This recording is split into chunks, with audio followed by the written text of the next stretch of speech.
Okay, let's see my garden tour. Wonder if I'll do a voiceover for this or just let myself talk, because I might be too nervous to talk, but it is only like 6 in the morning, so no one should be outside listening to me. So here we got, well, that's a weed obviously, and I shouldn't be touching it because I'm recently allergic to, I think, the hay, maybe. But so anyways, here we have some spinach.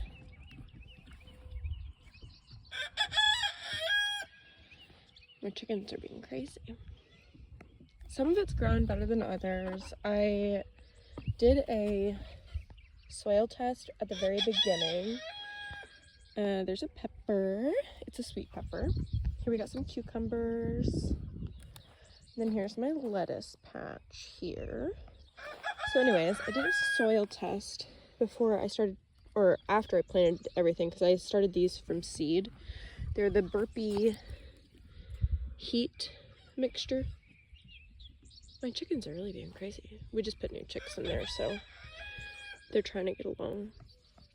Anyways, I started these from seed. I think that's the heat loving blend. So there's like 4 different types. These ones are so pretty. That color is gorgeous.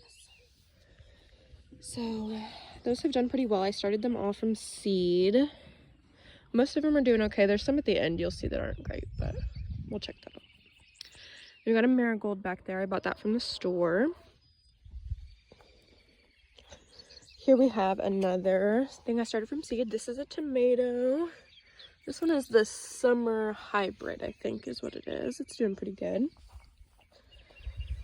More lettuce, more lettuce. See, this one's a little smaller, and they're all planted at the same time, so, I mean, who knows. And then I got another marigold. Some tiny kale. We'll go back and see the bigger kales, but still the water droplets on those are so pretty. So here we have a Steakhouse hybrid tomato. He's doing okay. Definitely too big for his britches right now, but he'll figure that out, hopefully. We got a marigold that's not doing so hot. So this part of my garden right here gets a lot of water, and I think that's why these aren't doing so hot, because they just like are waterlogged. I tried to put in like a little handmade French drain through the back here, but I stopped it there. I need to finish it to the rest of the way so that it can equalize better. Here I have a marigold that I started from seed. So if you notice, those ones are a lot bigger than this one, and it's like kind of right next to it. So I think starting it from seed has helped it get bigger faster. My theory is that when they get pot bound, then they start to, the plant like tells itself to not get so big. So it's like stunts its growth. This one is a volunteer. I'm not really sure what it is yet. We will find out. I think it's a pumpkin, maybe. Then we have either watermelon or cantaloupe. I cannot remember which side I put which on, but we have one there. Then we have some zucchini, maybe some eggplant, maybe acorn squash.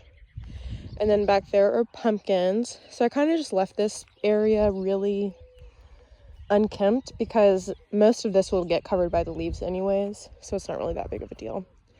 I thought about planting some nasturtium through here to help with bugs, but I think we're already too tight with all the all the plants I put in here. So, and then in the back corner we have 2 sunflowers.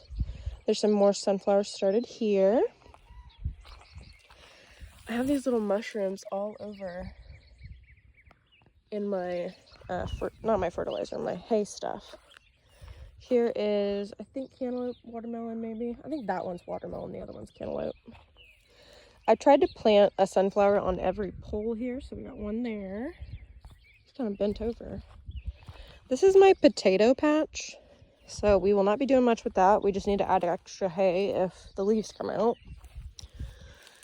Here we have another marigold. So I got the 2 marigolds that I potted up myself, started from seed here. And then the rest is my cucurbit. Are they cucurbits? I don't know. The rest is my pumpkin patch.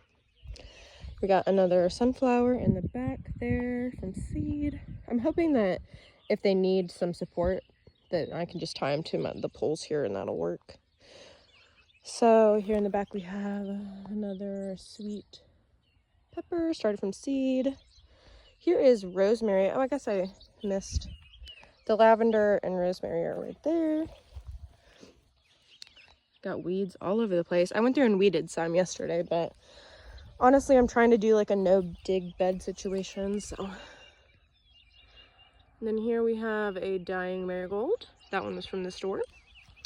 Here we have another volunteer. So there's the one volunteer, and then here's the other one over here. I don't know what they are. Probably pumpkins, honestly, probably. Here is a really sad SuperSauce hybrid tomato. She doesn't even have a cage because I don't think she's gonna make it. More lettuce, and see, these are smaller. They didn't get started as quickly. We got spinach, more spinach. Something's been eating ham. That's okay. I normally just take the pieces that have been eaten off of, wash them and eat them myself. But look how weird that shape is. I don't know if I finished my story earlier, but I did a soil test and I had really high potassium and phosphorus, but really low nitrogen values. So I've had to go through and put urea, which I just did that this morning, around all my plants. That one is a 4th of July hybrid tomato, which is doing pretty good. So I have had to put urea on all my plants, which, I mean, as you can tell, has worked pretty good for the cool weather crops. And I just went through and did it again. I think I'm going to do it every 2 weeks, as long as they look like they might need it. Because I noticed some yellowing of leaves, and that's what they said is a deep green color means you have enough nitrogen. So yellowing means you need more. These are all kale, and this is again from the Burpee mix of kale that they had. And then the spinach was Burpee mix as well. I just got them all off of Amazon. There is a marigold. But these things are so cool. So this one must be the curly. One of them was like dinosaur or something. I don't know. They all pretty much taste the same. I went through and tried to see if they all tasted different or anything, but they're mostly all the same. This one just looks so cool. In this morning sunlight, they're really, really pretty. So yeah, bunch of kale here. Kale, kale, kale. And then here we have snow peas. So we got a little snow pea flower. Here is the pod. Probably pick one here. This one's ready. You see it's firm. And you can open them up. If I can do it with one hand. And there's little peas. And they're super sweet and really, really tasty. It's like candy pretty much. So anyways, I'm gonna munch on those. So, and we have more pepper. Because these will come out, if they get too hot, they'll start dying off. So then these peppers can take over. And then some of these probably won't keep making it through the hot summer here in Kansas. So then the tomatoes should take over this area. If that tomato doesn't make it, I'm not that upset because this guy's going to take a lot of room. Tomato, tomato. Then I don't know if I mentioned the cucumber. So I have cucumber started here, but I also did throw a mini pumpkin because last year I grew both on this trellis and it worked out pretty well. So we'll see how that goes. So I think that is everything.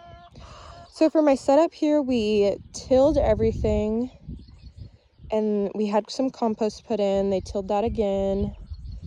And then I started all the cold crops from seed. Once they were big enough, I transplanted them in, and then we put this hay, and I put a black weed mat down the center, stuck it down with some whatever I had, added some wood chips and whatever we have left from the chickens in the center to help keep moisture. pretty much I'm trying to just add as much mulch as I can to keep all the moisture in so that I don't have to water. I have not watered these myself. I've just let the rain do it. And even the pumpkins in the back, when I put them in the ground, I did not add any water. I just put the seeds in there and let the nature do the rest. So we're hoping that we're creating really deep root systems so that in the summer when it gets really, really hot in Kansas and really dry, that they will survive. So we will see how that goes. Let's go see these silly chickens. And I had to make this fence because these chickens last year ate all of my pumpkins. It was not a cool thing. You guys want to be on camera? You gonna yell for the people of the YouTube? There you go. Nice one.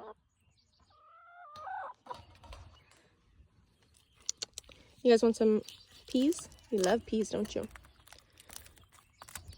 And this is pretty much why I do this, because I love feeding these little guys everything I make. They're so happy about it.